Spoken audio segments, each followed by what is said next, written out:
Good morning, ladies. Well, we got some chairs in here today. That's great. All right. Well, thank you for coming. We do have an update.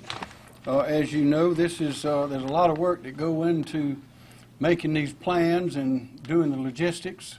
And we must be flexible. We must be alert. And we are, of course, the hurricane is gathering strength. As you know, it's expected to be a Category 4, which means over 130 miles an hour. So, John Quiarello from the National Weather Service. You begin, please. Thank you, Governor. So as of earlier this morning, the National Hurricane Center issued a hurricane watch and a storm surge watch from along the South Carolina coast from Edisto Beach northward. This hurricane watch means that hurricane force winds and life-threatening storm surge are all possible in that watch area. Florence is currently a Category 4 hurricane with wind speeds of 130 miles per hour. The official forecast track has changed little, still showing the potential for a major hurricane to make landfall somewhere along the Carolina coast Thursday night into early Friday. It's still very important, as we've been mentioning, to remember not to focus on the projected landfall location of Florence. While the official track shows landfall along the southern North Carolina coast, the cone of uncertainty still covers most of the South Carolina coastline, indicating a potential landfall along the South Carolina coast is still possible. There's some concern that residents in evacuation zones will see the track and think the storm will not pose a threat. But it's important to remember that the impacts of this hurricane will extend far beyond where it makes landfall. Hurricane force winds, storm surge inundation, again, are all possible in the watch area. In addition, as Florence nears the coast, it will slow its forward speed, like producing significant rainfall and flooding north and east of its track. So overall, it's better to get prepared now and get to a safe location if you're in an evacuation zone than risk being directly impacted by a landfalling major hurricane if Florence does indeed come to the South Carolina coast and make direct landfall here. Thank you, Governor. Thank you, John. And we'll answer questions in a minute. Effective immediately, I have lifted the mandatory evacuation order for all evacuation zones in the following 3 counties and the following 3 counties only. They were to go into effect at noon. They will not go into effect. I have now lifted them in 3 counties and 3 counties only: Jasper, Beaufort, and Colleton. And that is based on the most recent information that Mr. Quiarello just related. Edisto Beach, however, is in Colleton County.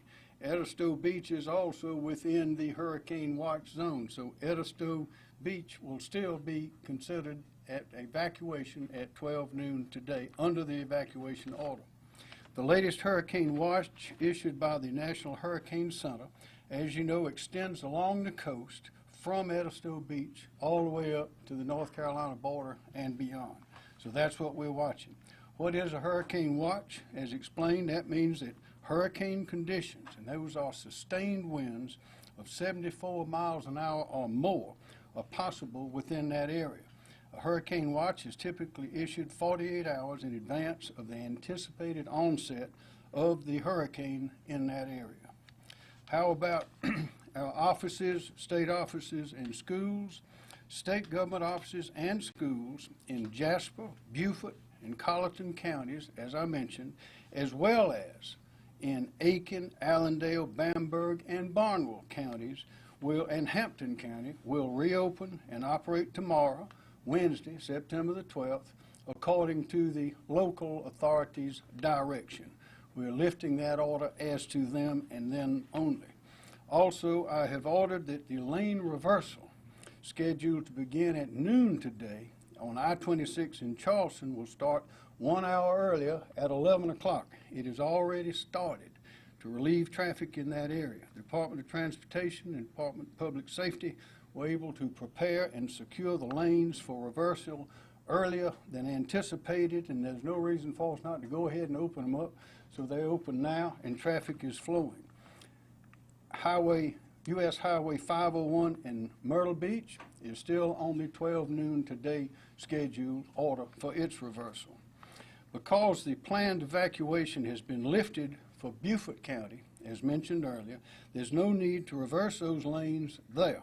That's on U.S. Highway 278 and Highway 21 in Beaufort County. There will be no reversal of those lanes there. Department of Transportation and Department of Public Safety will keep a presence, a strong presence on those highways, and will monitor the traffic there to ensure a steady and safe and normal traffic flow. So let me be clear. The mandatory evacuation is still in place for all the evacuation zones in Charleston County, Berkeley County, Dorchester, Georgetown, and Horry counties. This is still a very dangerous storm. We must take it very seriously. The weather man here and others are all predicting that this is a unpredictable storm, a hurricane, and so we must be vigilant. We are in a very deadly and important game of chess with Hurricane Florence, and what we are doing, Team South Carolina is staying one step ahead. And that's what we have done with the precision of these orders and instructions that we're giving now. Next, I'll call on General Livingston for his report. Thank you, Governor. General? Team South Carolina, all of the departments continue to reposition resources. Director Smith and Secretary Hall will talk specifically about the lane reversal piece, but we are positioning all resources according to the governor's orders, and we're prepared to react to the hurricane in the other counties that are under the evacuation order. We're taking this extremely seriously. This is something we have not seen since Hugo. Even if the hurricane goes slightly north, we'll see effects like we saw in Charleston and Hugo. So this is a very serious storm, and Team South Carolina continues to reposition.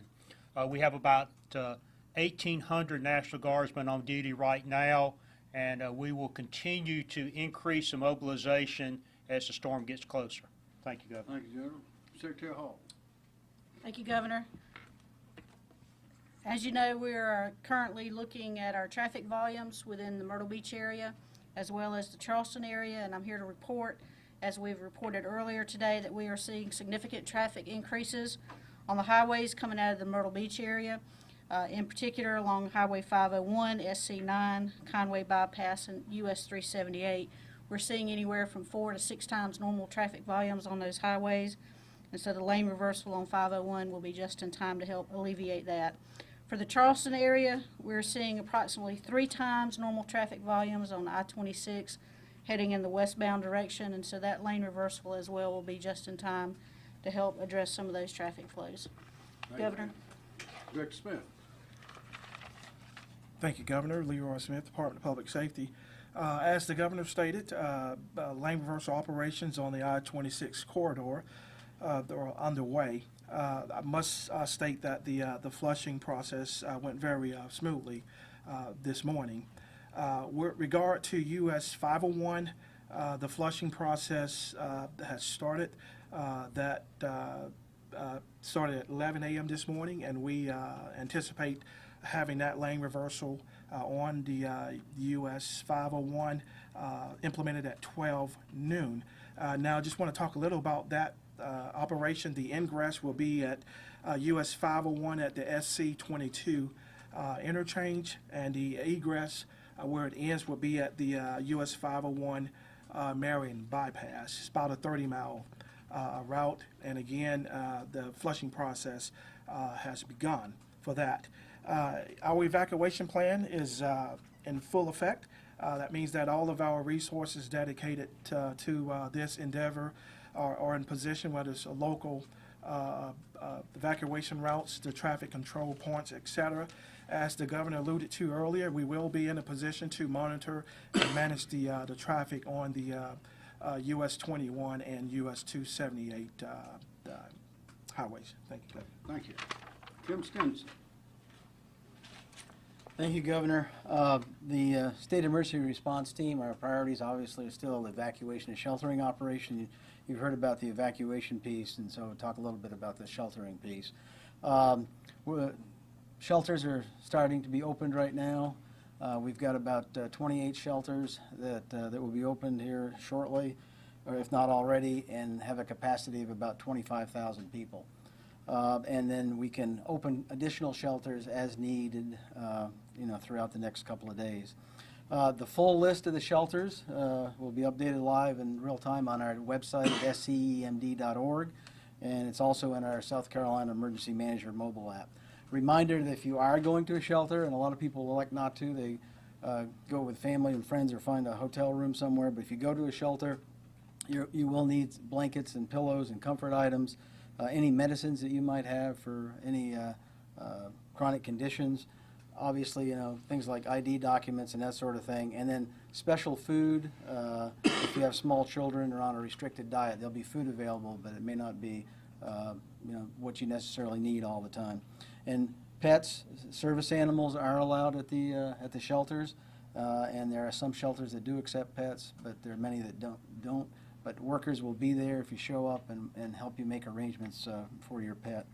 And also, last item I wanted to mention is our public information phone line, public information phone service is open right now, and it's at 1-866-246-0133.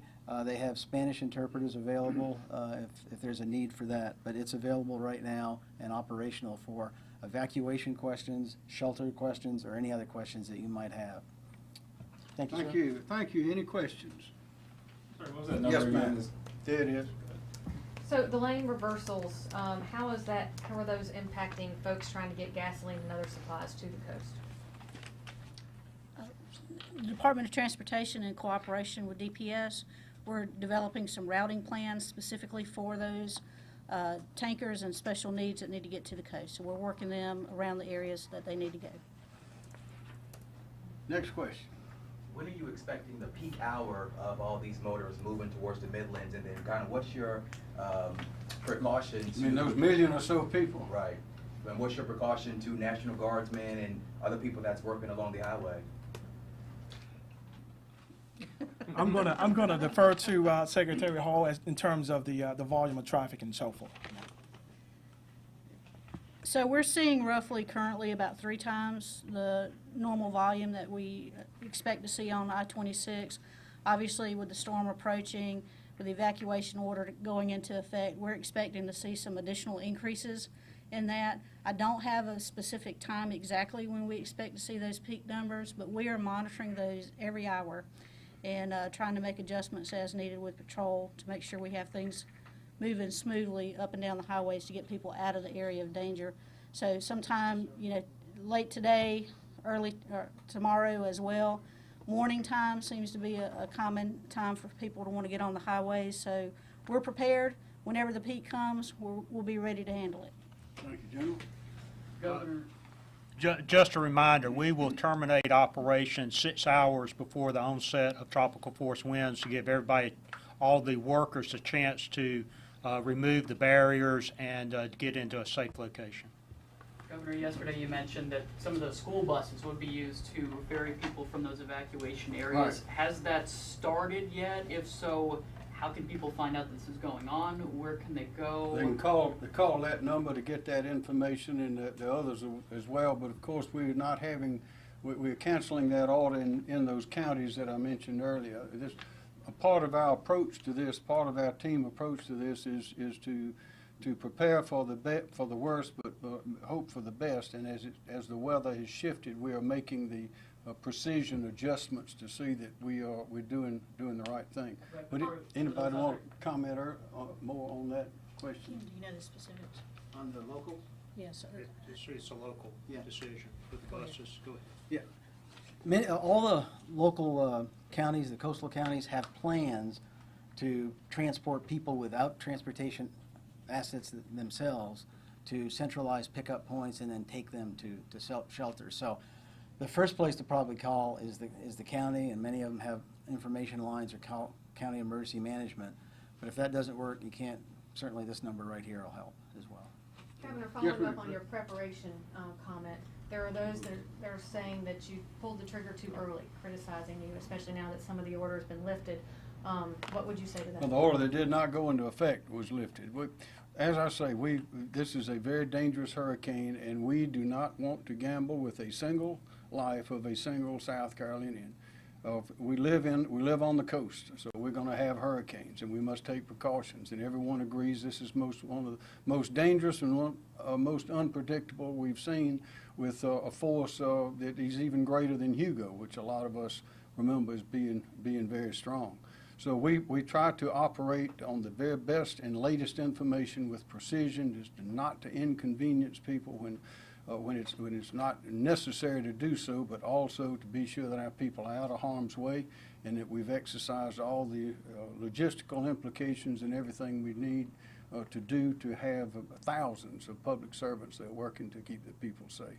This is a part of plan, and you may notice that when we announced the original precautions, we on the lane reversals in Beaufort County, we had those in suspense. That is, they were not ordered to go into effect at noon today as the others were, and that's precisely because the situation in those counties towards the southern part of the state are a little different from the others, and we have now implemented further and refined that plan as you see today. I want to go back to my bus question. So as it stands right now, there are no buses that you guys know of taking people to these shelters? Why don't you do that? I'm sure that's ongoing right now, and that's part of the process. So I just can't tell you for sure, who's moving or what, but that's all part of the process. And right now, the evacuation doesn't start for another 30 minutes, so they probably don't have a lot of business yet, but they probably will later today. Also, someone just asked me, is there a reason that there's not a sign language interpreter out here right now? One was not available. Yeah, exactly, but we'll have one here available 24 hours a day from now on. On the order itself, you've mentioned that it's mandatory. Yes. What does that word mean exactly? That means you must go. But what happens if you don't? Well, to begin with, you might be a victim of the hurricane. Is one thing that might happen if you don't, because this evacuation order is based on the very best information we have from professional sources all over the world, and in the talent in South Carolina and sophistication working on it is second to none anywhere. This is our best estimate of the right thing to do. But no one will be put in handcuffs and let Well, away. technically, there have been instances when people have simply refused to leave, where they say, for example, that their house was not going to be flooded, and it turned out the water was up over the roof, and they were invited to get into a boat and to leave, even though they did not want to go. Are you, Technically, it is a mandatory order. are you requiring people to sign any paperwork if they refuse to leave and that type of thing, or? No, sir. Governor, there seemed to be some concern about hotels yesterday. Do we have any idea on the latest figures? Do people need to keep going west past? We do. Dwayne Parrish is here, Parks, Recreation, and Tourism Director. Dwayne? Thank you, Governor. Yes, the best way for those that are in the evacuation zones to check for availability outside the evacuations is to look at online travel agents such as Expedia, Travelocity.com. If there's a particular area they'd like to go, they can certainly look at that. You can also use hotel brand websites, other short-term stay sites such as Airbnb to check for areas outside of the evacuation zones. That's the fastest way to check availability. Can they up the price because of this happening? There are price gouging laws in South Carolina. We're not to say they can't, but it'd be against the law. And once the evacuation order, which is now in effect as of noon today, will take place, price gouging laws are in place now for that to prevent that from happening. What if that does happen? What do they do? We'll follow up afterwards. We'll track that. People can call and report that to this number that you see on the screen here. Call and report a hotel that may be, or gas station or others that may be gouging, and report that, and we'll follow up after the storm. And eventually, of course, that would, as Dwayne Parrish says, eventually that would get to the Attorney General's office for questions of investigation and prosecution. But it's very difficult to do anything on the spot, so people should not expect anything on the spot. Just as people should not expect to get arrested and made to leave. We have millions of people that are going to be being evacuated, so we want everybody to use their best judgment, obey the law, and obey the instructions. There are concerns from people that are hourly wage workers working in tourist kind of jobs along the coast. What would you tell them in terms of perhaps losing a week's wages? Well, we live on the coast, and that means we have hurricanes. If we lived in other places, we'd have other things happen that are part of nature. And I think most of us are just happy to live in South Carolina because we think it's the best place to be of all. Any more questions for anyone? Yes. I'd like to comment on that. I wanted to go back to the timeliness of the evacuation. It takes 36 to 48 hours to evacuate the coast. A storm can make a change in 2 to 3 hours that is unpredictable. So as the governor says, we have to err on the side of caution to make sure that all of our citizens are safe. And one life is not worth an economic advantage somewhere else. So inconvenience is part of a hurricane response, but so is caution. As far as the county and the buses and things are concerned, the state sets the conditions for the counties to be able to evacuate people from the coast, but they'll make those decisions as their individual situations progress. And they'll make the announcements, like Charleston is at the North Charleston Arena, but they will open that as they have the need to evacuate people. So please go to the locals for that, and the locals will keep us informed up here. I was a little confused on the lane reversal. So lane reversals on 26 happened at 11 and for Yes. 501 at noon. Yes. Okay. And how long will that continue? Until further notice. Yes, until further notice. But worst case scenario, we must have our officers removed from the routes. We have to retrieve our equipment before the onset of tropical storm force winds.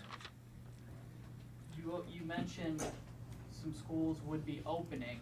Do you have plans to close any more schools No, moving sir. forward? No, that order's in effect except for those that I mentioned earlier, those certain counties that would be open. So at this time, no more schools should be closing down. Right. Other than those we mentioned yesterday. Of course. Okay. All right.